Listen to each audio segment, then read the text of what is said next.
ప్రతినిధుల సభన ప్లీనరీన ఈ నెల 27న ఏం చేద్దామని బీఆర్ఎస్ సమాలోచన. ప్రజా సమస్యలపై పార్టీ పోరుబాట పట్టేలా నిర్ణయాలు. ప్రజా సమస్యలపై పోరుబాట పట్టేలా నిర్ణయాలు. ప్రజా సమస్యలపై పోరుబాట అంటే ప్రజా సమస్యలు ఏమున్నాయని మీకెట్ట తెలుస్తాయి?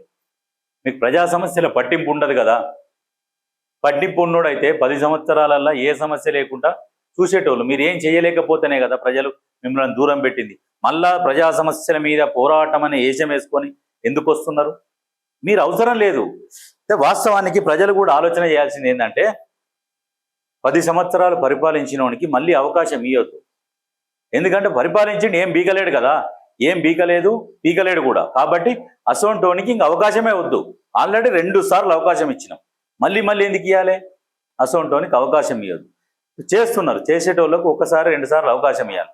2 సార్లు అవకాశం ఇచ్చినాక వీళ్ళు చేయలేదనుకో, వీళ్ళకు నెక్స్ట్ ఇవ్వద్దు అవకాశం, వీళ్ళకు కూడా ఇవ్వద్దు.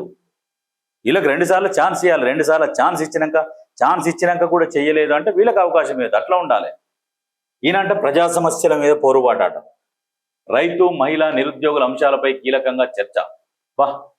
కాంగ్రెస్ వైఫల్యాలు, గ్యారంటీల అమలుపై నిలదీత. గ్యారంటీల అమలుపై నిలదీత అంటే ఉరికిచ్చి కొట్టాలే కేటీఆర్. నిన్ను ఫస్ట్ నీ ఈపిని కనబడుతుందో చూసుకో. మీరు ఏం హామీలు ఇచ్చిర్రు, మీరు ఏమేమి పథకాలు అమలు చేస్తామని చెప్పిర్రు, ఏమేం చేయలేదు. 10 సంవత్సరాల వ్యవధిల ఎంత కాలయాపన చేసిర్రు. మిగులు బడ్జెట్ ఉన్నారు, నిధులు మొత్తం ఏం చేసిర్రు, మింగిర్రు. రాష్ట్రాన్ని అప్పుల పాలు ఎట్లా చేసిర్రు, మీరు చేసిన పని ఎంత, బడ్జెట్ ఎంత, అప్పులెంత లెక్కేస్తే రాష్ట్ర మొత్తం బడ్జెట్ అప్పులు అన్ని కలిపి దగ్గర 20 లక్షల కోట్లు అయితే మీరు చేసిందల్లా కనీసం 2 లక్షల కోట్లు కూడా ఖర్చు పెట్టలే. సరే మిగతా జీతాల కడిడి పోయినా దగ్గర ఎంత లేదన్నా ఒక 5 లక్షల కోట్ల దాకా దాదాపు మింగి ఉండొచ్చు. మీరు అంతవరకు మింగి ఉండొచ్చు. భారతదేశంలో అత్యంత సంపన్న కుటుంబం ఎవరిదంటే కల్వకుంట్ల కుటుంబం. ఆ రకంగా సంపాదించారు. మళ్ళా జనాలకు చెప్తున్న దండం పెట్టి దయచేసి ఆ దరిద్రులను మాత్రం ఏ ఒక్క వార్డు మెంబర్గా వాళ్ళు చెప్తే ఆ క్యాండిడేట్ని వార్డు మెంబర్గా కూడా గెలిపియొద్దు దయచేసి. ఎందుకంటే రాష్ట్రాన్ని ఏ రకంగా దోసుకురు అనేది మీరు క్లియర్గా క్లుప్తంగా లోతుగా ఆలోచన చేస్తే మీకు అర్థమవుతుంది. మీకు దండం పెట్టి చెప్తున్నా, ఆ దరిద్రులను మాత్రం రానియొద్దు. ఇక వాళ్ళకు 2 సార్లు అవకాశం ఇచ్చినాం, ఆ దరిద్రులను మాత్రం అసలు రాష్ట్రంలో కనపడనీయొద్దు.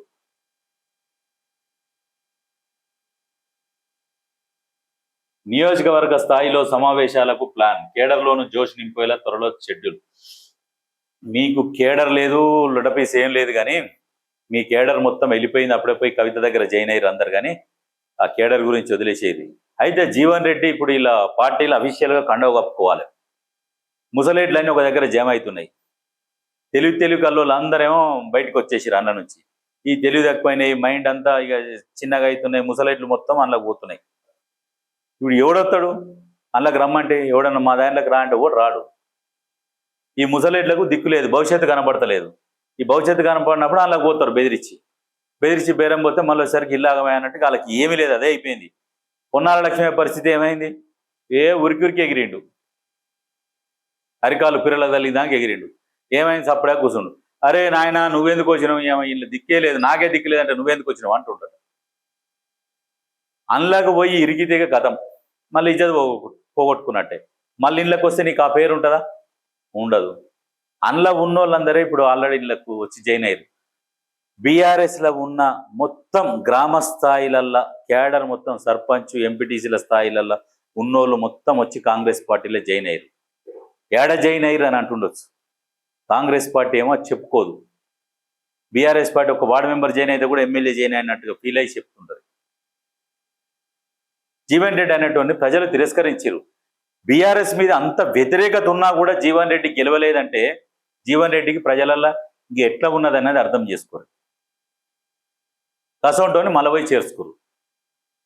అంటే దరిద్రము నెత్తిల శివతాండవం ఆడితే గసంటోలనే చేర్చుకుంటుంది పార్టీ.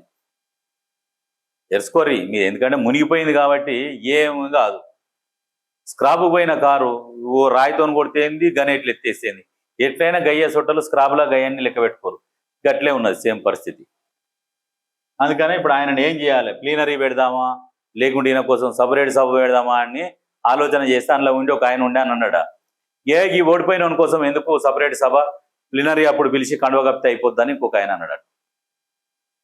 ఇది వాస్తవం. ఇది ఓడిపోయినోనికి ఎందుకు సపరేట్ సభ పెట్టి మళ్ళీ మనమే ఖర్చు పెట్టుకోవాలి, ఆయన రూపాయి తీసేటోడు కూడా కాదు, జనాలను పోగు చేయాలంటే మన చేతులకు వెళ్ళి పెట్టుకోవాలి, ఈ గసంటోడు వద్దు, ప్లీనరీ పెట్టినప్పుడు గననే పిలిచి ఒక కండవ కప్పురి గరంలో వెళ్ళిపోద్ది అని చెప్పిరట. అది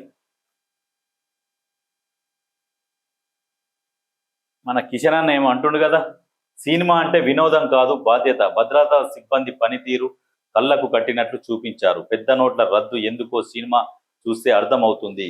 దురంధర్ 2 చిత్రాన్ని చూసిన అనంతరం కేంద్ర మంత్రి కిషన్ రెడ్డి, సినిమా అంటే వినోదం కాదు బాధ్యత, ఓకే, భద్రతా సిబ్బంది పనితీరు ఓకే బాగుంది, పెద్ద నోట్ల రద్దు ఎందుకో సినిమా చూస్తే అర్థమవుతుంది. పెద్ద నోట్ల రద్దు చేసిరు, అన్ని రద్దు చేస్తాం, అసలు నోట్లు లేకుండా డిజిటల్ మనీ వస్తుందిగా, మొత్తం ఓన్లీ డిజిటల్ మనీ, నోట్ల మొత్తం పూర్తి స్థాయిలో రద్దు చేస్తాం, తగ్గిస్తామని చెప్పారు. ఏడ తగ్గించారు? 1000 కోట్ల రూపాయలు నోట్ల కట్టలు దొరుకుతున్నాయి. ఆ నోట్ల కట్టలు దొరకొద్దు, నోట్ల కట్టలు తగ్గించేస్తే ఆన్లైన్లో కనబడుతుంది బ్యాలెన్స్, అప్పుడు అవినీతి అంతమవుతుంది. దాన్ని అంతం చేయర్రి, నోట్లని మొత్తం రద్దు చేయరి, 500 నోట్లని 200 నోట్లని మొత్తానికి రద్దు చేయరి. ఓన్లీ 150 పెట్టాలి. కొన్ని చేసింది 10 పైసల వంతు మంచి చేసి దాన్ని 90 పైసలు ప్రచారం చేసుకోవడంలో బీజేపీ పెద్దది చాలా గొప్పగా పనిచేస్తుంది. 10 పైసల పని చేసి 90 పైసల ప్రచారం చేసుకుంటుంది. దాంట్లో బీజేపీ దిట్ట. కాంగ్రెస్ పార్టీ 90 పైసలు పని చేసి 10 పైసలు కూడా ప్రచారం చేసుకోలేదు. అటువంటి పరిస్థితిలో కాంగ్రెస్ ఉన్నది. కాంగ్రెస్ పార్టీ వాళ్ళు మీరు చేస్తున్న పథకాలు, అభివృద్ధి పనులు ఏవైనా చేస్తే అవి ప్రజలకు తీసుకుపోయే విధంగా కష్టపడుర్రి. కష్టపడితే ప్రజలకు తెలుస్తుంది మీరేం చేసిర్రు, మీరేం చేయబోతున్నారు అనేది ప్రజలకు తెలిసేటట్టు కష్టపడుర్రి, బాగుంటుంది. కట్టడి చేస్తారా వదిలేస్తారా? ఇతర రాష్ట్రాల నుంచి తెలంగాణకు ధాన్యం, ఏపీలోని కృష్ణా, గుంటూరు నుంచి రవాణా, ఖమ్మం జిల్లాలోని అంతర్గత రోడ్ల నుంచి సరఫరా, మహారాష్ట్ర నుంచి కూడా వస్తున్నట్టు ప్రచారం. మిర్యాలగూడ మిల్లర్ల సిండికేట్తో రైతులకు నష్టం. ఇంటర్ స్టేట్ చెక్ పోస్టుల్లో తూతూ మంత్రంగానే తనిఖీలు. 500 బోనస్తో ఇతర రాష్ట్రాల రైతుల మొగ్గు. బార్డర్లు చెక్ పోస్ట్ కింటాకు 500 బోనస్.